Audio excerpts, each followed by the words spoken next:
Теңіз жағасында ескі жер үйде шал мен кемпір өмір сүріпті. Шал балық аулайды да, кемпірі тоқыма тоқиды екен.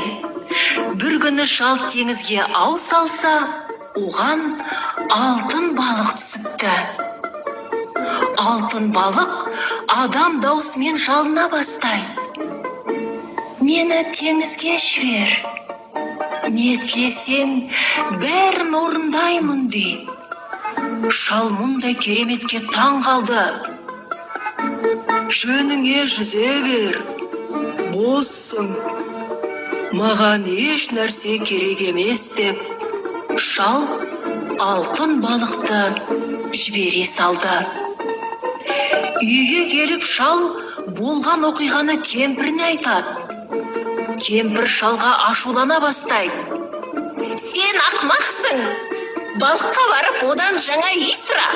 Біздің үйіміз әбден тозды. Шал теңізге келіп, алтын балықты шақырады. Балық оған жүзіп келіп, шал, саған не керек дейді.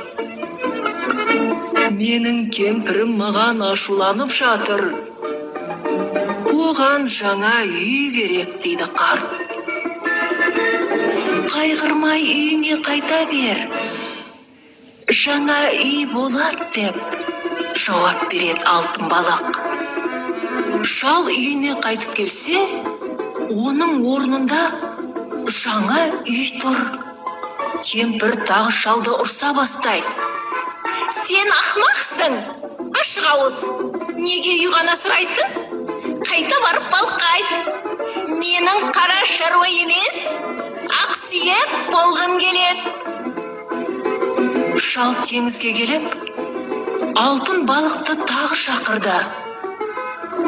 Балық жүзіп келіп, саған не керек деп сұрайды. Кемпір мені бұрынғыдан бетер ұрсып жатыр. Жай шаруа емес, ақсүйек болғысы келеді дейді шал. Қайғырма, бұл тілегіңді де орындайын деп жауап береді алтын балық. Шал үйге оралса, үйдің орнында керемет, үлкен үй тұр. Үйдің алдында қабағын түйіп, кемпір отыр. Қымбат киімдер киіп алған.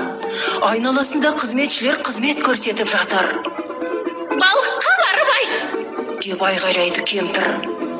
Ақсүйек емес, патшайым болғым келеді. Шал балыққа келіп, менің кемпірім тағы ашуға мінді. Енді ақсүйек емес, еркін патшайым болғысы келеді дейді. Уайымдамай жөніңе жүре бер. Кемпірің патшайым болады деп жауап беріп, балық теңізге сүңгіп кетеді. Шал үйіне оралады. Жаңа үйдің орнында патша сарайы тұр. Ал кемпірі тақта отыр екен. Ақсүйектер оған қызмет көрсетіп жүр. Айнала айбарлы күзетшілер. Енді жаның риза тапқан шығар деп сұрайды шал. Кемпір ашуланып, оны ауладан қуып шығуды бұйырады. Қайтадан балыққа бар, деп кемпір әмірін айтады. Менің патша болғым келмейді, теңіз әміршісі болғым келеді. Алтын балықтың өзі маған қызмет етіп, құлым болсын деп кемпір бөседі. Шал тағы теңіз жағасына келіп, алтын балықты шақырады. Оған балық жүзіп келіп, шал, саған не керек дейді. Бұл қарғыс атқан кемпірді не істейді? оның енді теңіз әміршісі болғысы келеді. Және сен оған қызмет етсін деп қалайды, дейді шал. Балық үн қатпады.